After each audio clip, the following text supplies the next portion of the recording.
electric current is a scalar quantity or a vector quantity.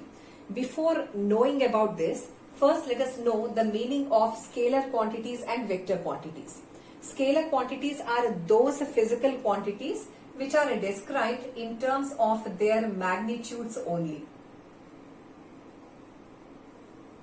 All those physical quantities, when we describe them, we only talk about their size or quantity. Those all are scalar quantities.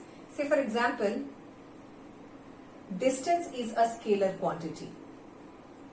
Distance is something that can be scaled or measured on a certain scale. It is measured in terms of meters or kilometers, or if it is a distance between celestial bodies, it is measured in terms of light years. So it is only measurable thing. So it is a scalar quantity. Temperature is a scalar quantity. Temperature is also measured on certain scales of temperatures, thermometers, in terms of degree Celsius or a degree Fahrenheit or a degree Reaumur or a degree Kelvin. Similarly, volume of a substance is also scalar quantity. Volume means what? Quantity. It is measured in terms of milliliters, liters, etc.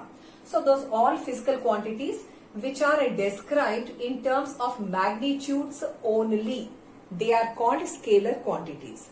Now, what are vector quantities? Vector quantities are those physical quantities which are described in terms of their magnitudes as well as their direction. Say for example, force. Force is a vector quantity. When we define force, we use terms like push or pull.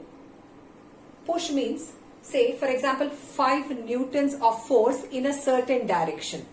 Pull means 5 or 10 or some newtons of force in perfectly opposite direction than the previous one. So when we talk about force, we talk about the quantity of force and the direction. So force is a vector quantity. Those all physical quantities which are expressed or described in terms of their magnitude and a direction. Acceleration is a vector quantity. Momentum is a vector quantity. Now what about electric current? Electric current is calculated using the formula I is equal to Q by T. That means on calculation we can get electric current as a quantity, as a number. It can be measured using a device called ammeter by putting it in series in a circuit. That means it is a measurable thing. So electric current has magnitude. Also, electric current has a conventional direction. The conventional direction of electric current is always from a body at higher potential to the body at lower potential. So electric current has magnitude and a conventional direction. So based on this criteria, can we call electric current as a vector quantity? Before knowing that also, we have to know that what is the condition for any physical quantity to be called as a vector quantity. Any physical quantity will be called as a vector quantity if it follows or satisfies the laws of vector addition. There are 2 laws of vector addition. One is called the triangle law of vector addition and the other is called the parallelogram law of vector addition. To understand whether electric current is a vector quantity or not, let us take the example of any 2 electric currents. Let one of the electric current be of 3 ampere and another electric current be of 4 ampere.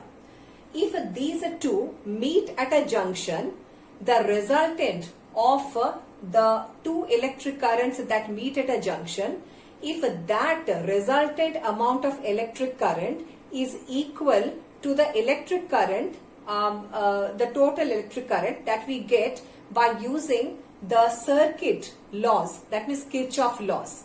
So if they are equal, then only we will call electric current as a vector quantity. I repeat this. When these two electric currents meet at a point, the resultant that we get by the law of vector addition, that resultant, if it is equal to the resultant of electric current that we get by using the laws of a circuit analysis, that is the Kirchhoff's laws, if this resultant and that resultant are same, then we will call electric current as vector quantity. So finding the resultant using parallelogram law of vector addition. So let us draw these two vectors as adjacent sides of a parallelogram. Let us complete the parallelogram. Now, the resultant of these two vectors which are connected at a point, the resultant of these two electric currents by parallelogram law of vector addition is the diagonal of the parallelogram. So if we find a diagonal, we will get the resultant, and this will be the direction of the resultant vector. So we are supposed to find this. To find this, let us derive a formula for this. So consider a right angle triangle ABC. Now we can find resultant of these two electric currents by applying Pythagoras theorem to triangle ACB. So here AC square means R square will be equal to AB square plus BC square. In place of BC in the next step, we can write BD plus DC. Later we will do certain substitutions. For the substitutions, let the angle between these two vectors be some theta. Now, ADCE is a parallelogram. When it is a parallelogram, opposite sides are parallel and equal. So, if this is theta, this angle is also theta, and if this is 4 ampere, this is also 4 ampere. Now, after the step, in place of BD, we can substitute 4 cos theta, and in place of AB, we can substitute 4 sin theta by applying cos and sin definition to this angle. And by substituting and doing a simple calculation, we will get the resultant as, let us call this as P and this as Q, resultant as a square root of P square plus Q square plus twice P into Q cos of the angle between the two vectors, this angle. Say we consider this angle. If we consider this angle, then we will have a minus symbol, and cos of this angle we will get. But right now we are considering this angle. Next. So resultant is 3 square plus 4 square plus twice of 3 into 4 into cos of the angle between the vectors. Since we do not know angle between the vectors, as an example case we are solving, so consider angle between the vectors as some 90 degrees. Then this is cos of 90 degrees. Cos 90 is a 0. Ultimately, resultant is a square root of 3 square means 9, 4 square is 16, plus 0 times this is 0. So this is square root of 25. So resultant of these two electric currents according to the law of vector addition comes out to be 5 amperes. Now keep this in mind.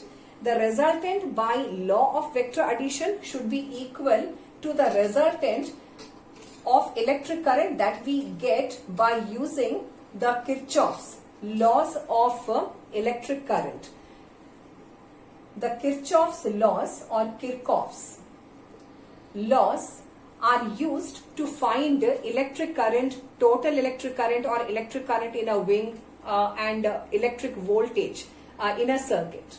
So there are two Kirchhoff's or Kirchhoff's laws. One is called Kirchhoff's current law, otherwise known as junction law, and the other is the Kirchhoff's voltage law, otherwise known as loop or mesh law. According to Kirchhoff's current law, if two or more electric currents meet at a junction, then the sum total of electric current entering the junction is equal to the sum total of electric currents exiting the junction.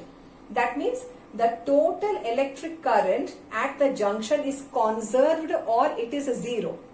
Why it is zero? Why? Because these two are in, say, positive direction. These two will be in negative direction. So at the junction, total current will be zero.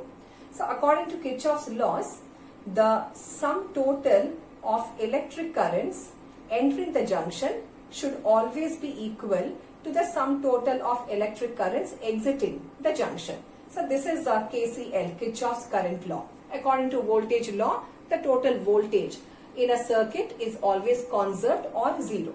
Now coming to this example. So we have a 3 ampere electric current and a 4 ampere electric current. So this is at the junction. According to the junction law or KCL, the amount of electric current entering the junction should always be equal to the sum of the amount of electric current exiting it. So here I is the resultant electric current. So this is equal to the algebraic sum of these two by the law. So 4 plus 3, that is 7 ampere. So according to circuit laws, or this is what we use in circuit analysis. So according to circuit law, Kirchhoff's current law, the resultant current is 7 ampere, which is not equal to the amount of electric current that we get as a resultant for these two when these two were treated as vectors. So electric current did not satisfy or it does not satisfy the law of vector addition. So electric current is a scalar quantity.